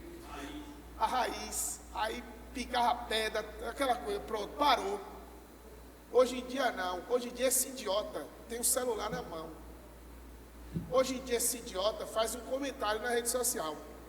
Esse idiota tem palanque, e aí uma informação que a gente mataria no círculo, hoje ela ganha uma difusão, e gente do mundo todo que não sabe que aquele cara é um idiota, pega aquilo ali e faz um escarcéu. Candidato, seu tempo está se acabando. Então a liberdade de expressão, eu não concordo com as vedações que existem. É certo que existe idiota, mas isso não é pretexto para a gente vedar a liberdade de expressão. Por quê? Porque até idiota vive, como disse minha tia. Os idiotas também vivem. Os idiotas, você que é um idiota, Deus é contigo também. Deus é contigo também. Amém. Pode ir. Relacionado à palavra de Deus, liberdade de expressão, ela ser proibida. Pode. Isso. Relacionado à pregação da palavra de Deus, a proibição à liberdade de expressão, o que ela pode nos prejudicar? Eu uso o exemplo da China. Eu uso o exemplo das ditaduras. Quando você escolhe quem deve ou quem não deve se expressar, você acaba alcançando expressões que são fundamentais à convivência humana, como religião. Se a gente achar que calar o idiota é algo importante, daqui a pouco a gente vai estar calando quem pensa. É por isso que eu estou dizendo, idiota, você também tem espaço. Porque se eu calar o idiota, daqui a pouco eu vou calar o sensato, achando que estou calando o idiota. E isso é a liberdade de expressão. A liberdade de expressão, ela dá direito ao idiota e ao sensato falar. É por isso que nós que somos cristãos, nós devemos lutar pela liberdade de expressão. Porque foi através dela que o Evangelho chegou até aqui.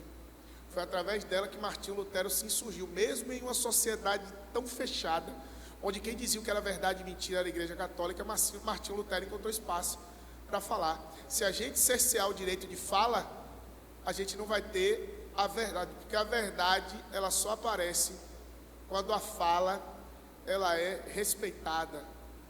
A verdade só aparece quando a dialogicidade, porque a liberdade de expressão é o direito do diálogo. Você fala A, eu falo B. Mas se só você fala A, todo mundo vai acreditar que não existe o B. Pastor. E só ouve o idiota quem quiser, né? Só ouve o idiota quem quiser. Você tem direito a ouvir Luísa Sonza. Você tem o direito. Agora isso não tira de você a condição. Está gravando. De idiota.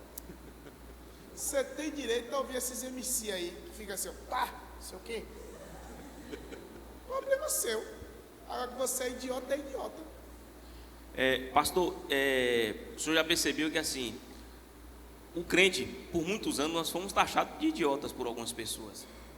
E aí esse posicionamento do senhor é muito importante pelo seguinte, que esse pensamento ainda, ele se perdura na mente de algumas pessoas. Eles olham para a gente, nós acreditarmos que Deus abriu o mar vermelho, livrou Sadraque, Mesaque e Abednego da fornalha ardente. Algumas pessoas olham para nós e falam, só tem que ser um idiota mesmo para acreditar em uma coisa dessa. Porém, nós não somos idiotas, nós somos sensatos. E esse posicionamento que o senhor falou, que algumas pessoas podem calar um sensato achando que está calando um idiota, é por isso que a liberdade de expressão, ela deve ser. Ela é necessária. Ela é necessaríssima. Vou fazer uma perguntinha para ele. Vou fazer uma perguntinha porque não dá mais tempo para ficar abrindo para muita pergunta, né?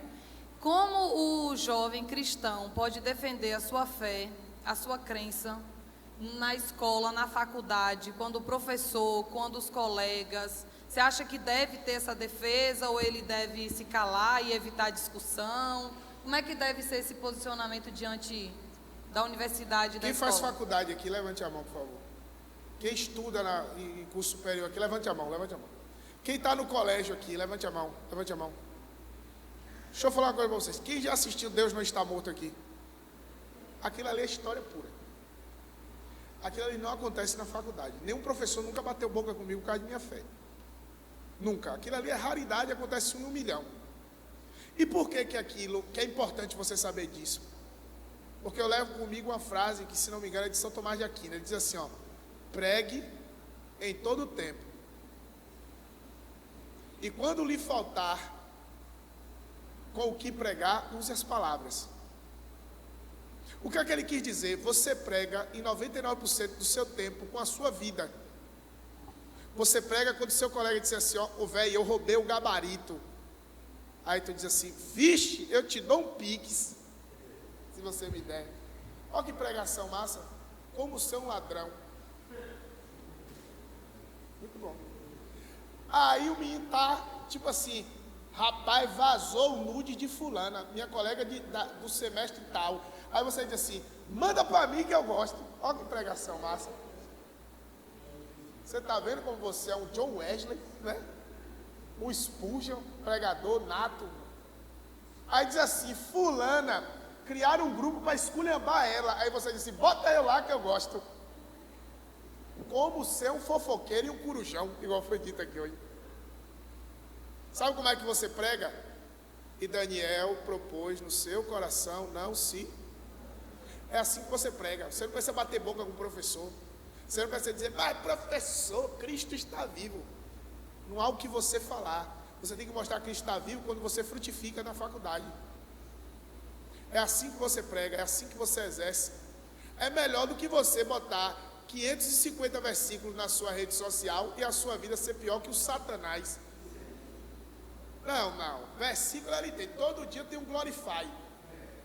Aquele, compartilhe na sua linha. Aí tu compartilha uma frase.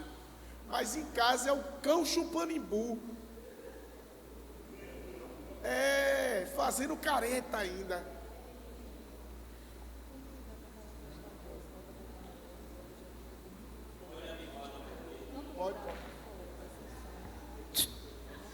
Pode.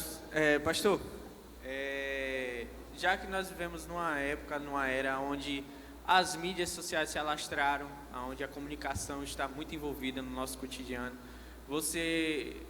qual o seu posicionamento em relação a nós nos posicionarmos nas mídias sociais em relação a essas questões mesmo? Questões essas questões que estamos debatendo. Você acha que é viável nós nos posicionarmos nas mídias sociais em relação a esse tipo de situação? Deixa eu explicar a vocês aqui, ó. O que ele perguntou é interessante por causa do tal do cancelamento. Vão me cancelar. Vão deixar de me seguir. Jesus, João capítulo 6, depois você lê como é que Jesus tratava o cancelamento. Ele pregou uma palavra dura e falou assim, o pai de vocês comeu maná e pereceu. Aqui está diante de vocês aquele que é o pão da vida. Aí o povo começou, ele começou um follow, dislike. Aí os discípulos chegaram perto de Jesus e disseram assim, mestre.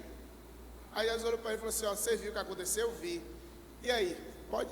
Ganha também, ganha, bora.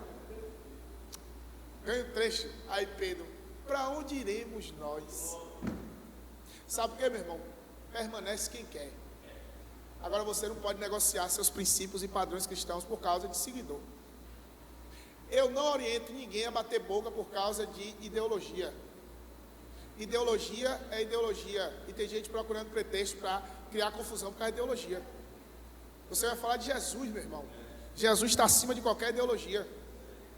Ah, mas tem que defender bandeira. Jesus está acima de qualquer indivíduo.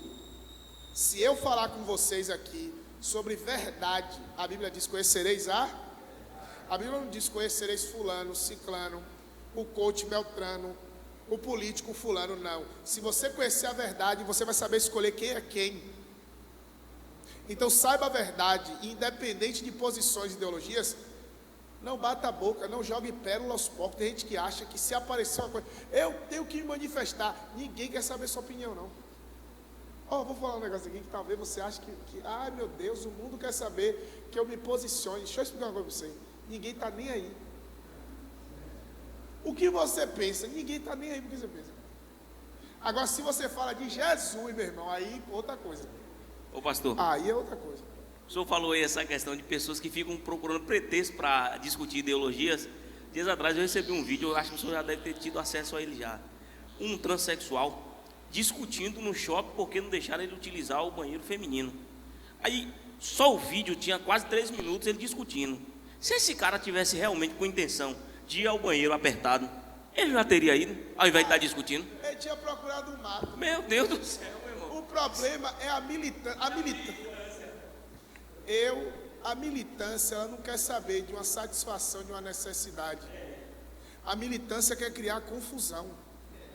Eu falei isso para uma pessoa que era meu aluno. Eu disse isso a ele assim: se a militância LGBT ela começasse a discutir daqui para frente, ela ganharia muito mais. Mas a militância, ela fica discutindo o que já passou, o que já conquistou. Você quer ver um exemplo? A militância hoje tem os mesmos direitos. O homossexual hoje, juridicamente, tem os mesmos direitos patrimoniais de um casal. O mesmo direito à adoção de um casal. Mas eles ficam batendo nessas pautas, sendo que isso já foi consolidado. Não adianta o que eu, cristão, pense, já está na lei. Não adianta o que a gente diga, já está lá. Mas eles ficam batendo, a igreja persegue. Aí para de evoluir em outras áreas. Para ficar militando, o militante, ele fica rodando em círculo. Igual cachorro quando está procurando um poste para poder. É militante.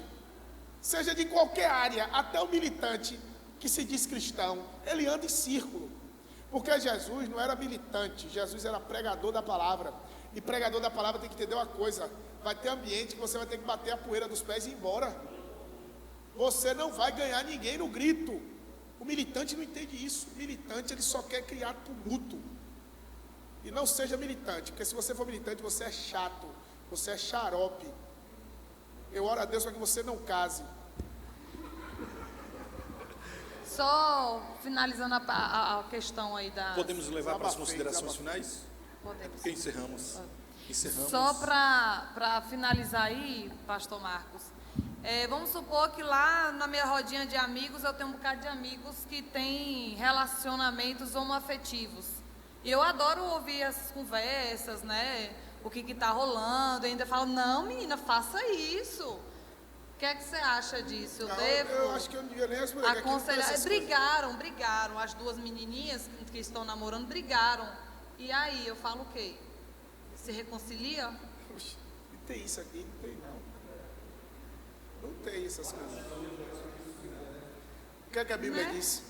Vou citar o texto áureo das relações humanas. É porque eu tenho que respeitar, ele escolheu, entendeu? Como cristão, eu tenho que respeitar. As más conversações corrompem. É igual eu sentar, pastor. Eu estava visitando o batalhão essa semana, onde eu trabalhei. Muito tempo, eu encontrei vários amigos. Aí o tema começou a ser adultério. Aí eu vou dizer: poxa, velho, você tá...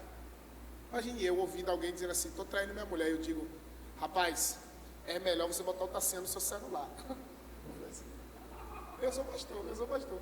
Aí ele veio falar comigo assim: rapaz, eu estou envolvido com uma pessoa. E fora do casamento, rapaz. A bichinha é bonitinha. Eu digo assim: é mesmo, velho? Cuidado com tua mulher. Olha os horários que você vai para ela não suspeitar. Aí eu começo a dar dica para ele de como trair sem ser pego. Tá certo isso, tá? Tá certo? Aí você vai sentar e vai dizer assim: não tem problema não sofra não. Ouve uma música, depois procura ele. Ou ela, né? Tá certo isso? É normal, tem coisa que é simples. É a gente que complica. Sabe qual é o nosso problema? É o que eu falei aqui no culto de doutrina: interpretação equivocada do que é amor. O amor ágape, com a interpretação errônea de 1 Coríntios 13, na mente de alguns é um amor sem justiça, é um amor sem correção e sem cobrança. Isso é mentira. Isso é mentira. É um amor sem base, sem princípio, sem fundamento. E não existe isso. O amor de Deus, manifesto pela graça, não é pretexto para que venhamos usar a graça, já diria Paulo, como subterfúgio para pecar. Ah, se a graça superabundou em meu pecado, então eu vou pecar demais para ter muita graça. Isso é Satanás na mente. Graça barata ou hipergraça. Diante de tudo que foi falado, o pastor tem a liberdade de fazer as considerações finais. As minhas considerações são: jovens, Deus conta com vocês. Eu ouço muito que jovem tem que ter mecanismo de atração, que a gente precisa atrair os jovens com programações, mas eu, o Asley, Roberto, Clésney, Michele, Fernandes, sabe como foi que fomos atraídos? Pelas velhinhas do círculo de oração de cabelo branco. Eu amava círculo de oração, amava ouvir Deus falar, achava que aqueles crentes que dançavam o pagodão da louvadeira era tudo desviado. Não era assim? E olha que eu gostava da louvadeira, viu? Mas eu dizia assim que nada, esse negócio, isso não é de Deus não. Eu estou dizendo que os extremos são corretos? Não. Mas eu estou dizendo que Deus, por mais excesso que nós tivéssemos, Deus, Ele é um Deus que valoriza quem se compromete. Eu digo isso sempre: na dúvida entre fazer e não fazer, Daniel dizia assim: eu não faço. Hoje em dia a gente vive uma geração que na dúvida entre fazer e não fazer, ele diz assim: eu vou experimentar para ver se eu gosto. Não tem como dar certo. Não tem. Eu sou de uma geração que preferia ser careta do que vender o que acredita. Deus conta com jovens assim. E vou dizer uma coisa para vocês: a nossa meta, eu falo por mim, acredito que falo por eles, era ser batizado com o Espírito Santo, ver o poder de Deus ser usado e pregar. E eu oro a Deus para que isso não acabe. Eu louvo a Deus porque a nossa geração quer ir para a faculdade, quer ser um excelente profissional, quer crescer de empreendimento. Mas eu fico triste porque essa mesma geração esqueceu, por vezes, que a oração ainda é a arma de tudo. A oração é a arma de tudo. Eu estou onde estou hoje porque aprendi a respeitar esses princípios aqui, que nós estabelecemos aqui nesse rápido debate. Eu conquistei o que conquistei porque entendi que os princípios de Deus são inegociáveis. Nós crescemos por isso. Então Deus está falando com vocês hoje nesse debate: não negociem princípios para serem aceitos. Para os personagens da Bíblia isso custou fornalha. E a gente não quer perder um like por causa da presença de Deus. Não quer ser repreendido pela liderança. A gente não quer mudar de atitude. Olhe para mim. Eu falo isso aqui abertamente. Eu não tenho nada contra usar uma corrente. Não tenho. Eu nem pego no pé de quem usa. Eu não tenho nada contra usar uma pulseira. Eu não pego no pé de quem usa. Eu não acho que isso é pecado biblicamente. Mas eu não uso. Sabe por que eu não uso? Porque eu acho que isso é muito pouco. Eu estou em um meio e a Bíblia diz assim: ó, eu posso comer de tudo, mas se isso for fazer meu irmão pecar, eu estou no meio, que se eu puser, eu estou falando para a jovem aqui, ó, que se eu puser isso aqui, tem uma veinha ali que não me dá a paz do Senhor. Todo mundo sabe isso aqui, ó. O pastor Cláudio sabe aqui, ó. Eu estou no meio aqui, que se eu botar uma corrente, se o irmão me vê de bermuda na rua, ela para de falar comigo, eu vou escandalizar ela. Posso interferir até na salvação dela. Então o que é que eu vou fazer, pastor? Eu não uso. Sabe por que é que eu não uso? Porque isso não vai me deixar pior do que ninguém. Isso vai me fazer entender que o reino de Deus é muito maior do que essas coisas. Hoje em dia tem jovem que, se você for chamar a atenção dele, falar assim, ó, aumenta o tamanho dessa saia aí, filha. É o demônio. Não. Se você falar assim para ela, minha filha, você está muito sensual. Eita, rapaz. Acabou a vida, é os seus olhos. Esses homens que é tudo carnal. Não, é você que é uma chã de dentro. Pingando sangue, carne pura.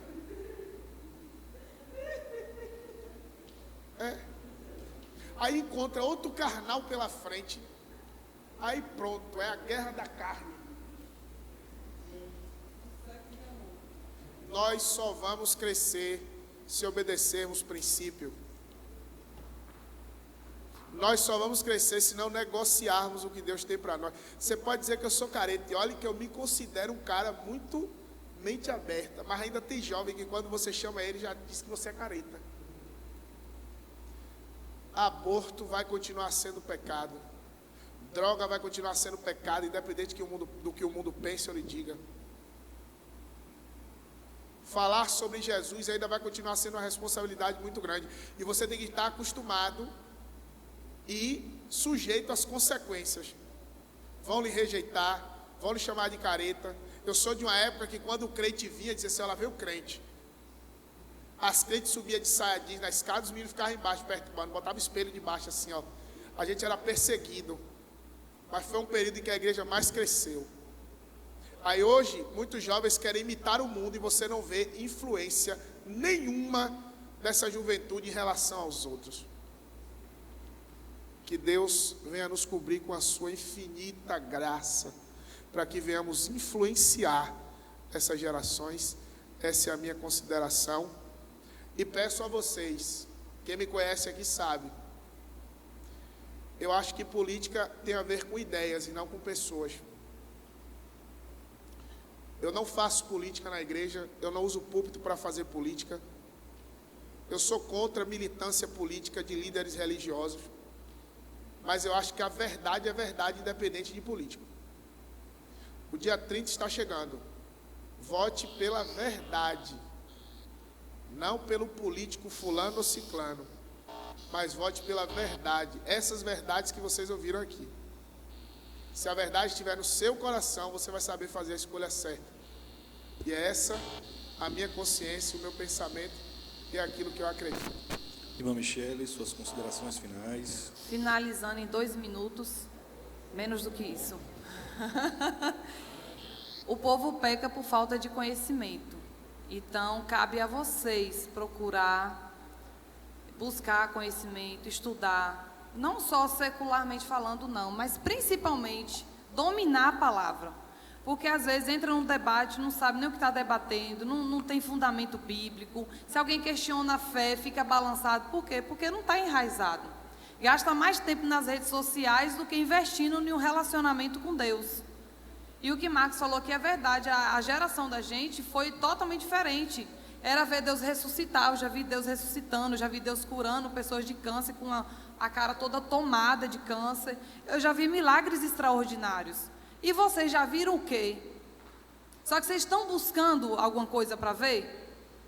Porque tem que ter um desejo aqui dentro. Não, Senhor, não aceito. Por que a geração anterior viram, e eu não estou vendo nada? Talvez você não está buscando para ver.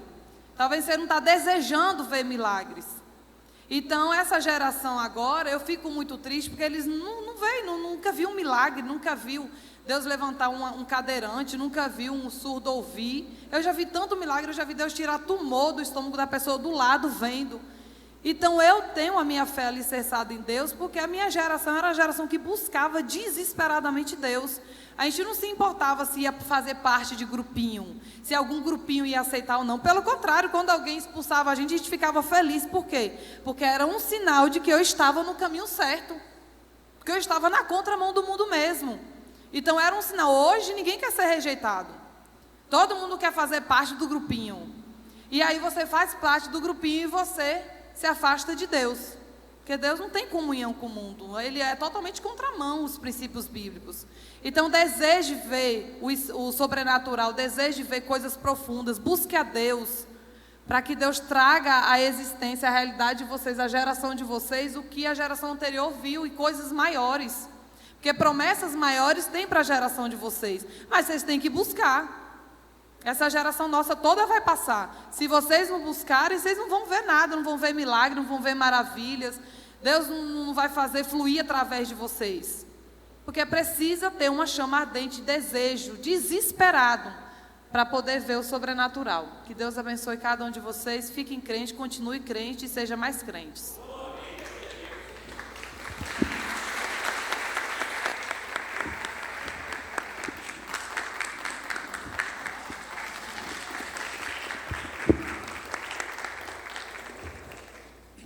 E eu quero também agradecer a iniciativa da UMAAD, a cooperação conosco aqui da sede. E, em nome também da liderança, quero louvar a Deus pela vida de todos os jovens, pela vida de Wesley, pela vida de Fernandes, de Naman, que se prontificarem nos ajudar no setor de mídia, e de todos os jovens aqui da igreja que estão empenhados nesse trabalho, e também nessa conscientização, que eu creio que nós crescemos com conhecimento. E o conhecimento, ele também é libertador. E que essa libertação possa vir sobre a mente de muitos de vocês. Em nome de Jesus. Deus abençoe, bom almoço à noite. Eu quero convidar aqueles que puderam, também não vou tirar jovem da igreja de ninguém, né? Mas se quiser vir também, está abençoado. Fica à vontade. Pastor Clésio vai estar aqui, irmã Judenói também. E Deus tem palavra para o nosso coração, em nome de Jesus. Amém. Obrigado a todos pela paciência. Presbítero Wesley fazendo a consideração final e ora. Amém? Não vou pedir desculpa pelo horário, não. Para alguns, renúncia é deixar de tomar Coca-Cola. Mas para mim, para crescer na graça e no conhecimento e ver o operar de Deus no meio da juventude, renúncia a isso aqui. É parar um pouquinho do seu momento para adquirir conhecimento para a sua vida espiritual. Continue assim, busque conhecimento, mas dá a palavra, não que o secular não seja importante, mas para mim, o mérito maior aqui é aquilo que Deus tem para fazer através de nossas vidas, amém? Vamos orar? Pai, graças nós te damos, Senhor, porque o Senhor é bom, e a tua benignidade, ela dura para sempre. Tu és um Deus longânimo, Senhor, tu és um Deus misericordioso, e tem paciência conosco. O Senhor consegue nos esperar, Senhor, Deus. Mas às vezes nós, papai, com as nossas mentes imediatistas, a gente não tem paciência, Senhor, para que o Senhor venha, através de nós, operar aquilo que é a tua vontade no meio do povo. E o Senhor nos espera. Coloque em nós, papai, em nossa mente, em nosso coração, o desejo de a cada dia obedecer a tua palavra, os teus princípios, os teus mandamentos, pois eu tenho certeza que o Senhor, meu Pai, não está à procura de uma juventude. O Senhor já tem essa juventude. O que nós precisamos fazer é aquilo que aquela menina, Senhor, fez com a sua senhora quando soube que o seu senhor estava leproso. É se apresentar, é colocar-se na posição e falar: ei, eu sou aqui um hebreu, eu sou uma cristã, eu sou um cristão, e eu tenho certeza que se o Senhor se colocar naquilo que eu creio, o milagre irá chegar. Faça isso conosco, papai. Estamos aqui disponíveis, queremos fazer a diferença em meio a uma sociedade corrupta. Essa é a nossa oração. Nos dê um almoço abençoado, e que à noite, se o Senhor não voltar, nos dê um culto, Senhor, com a tua presença, que é a mais especial. Muito obrigado. Nós queremos te louvar, papai, te adorar e já te agradecer por tudo, em nome de Jesus.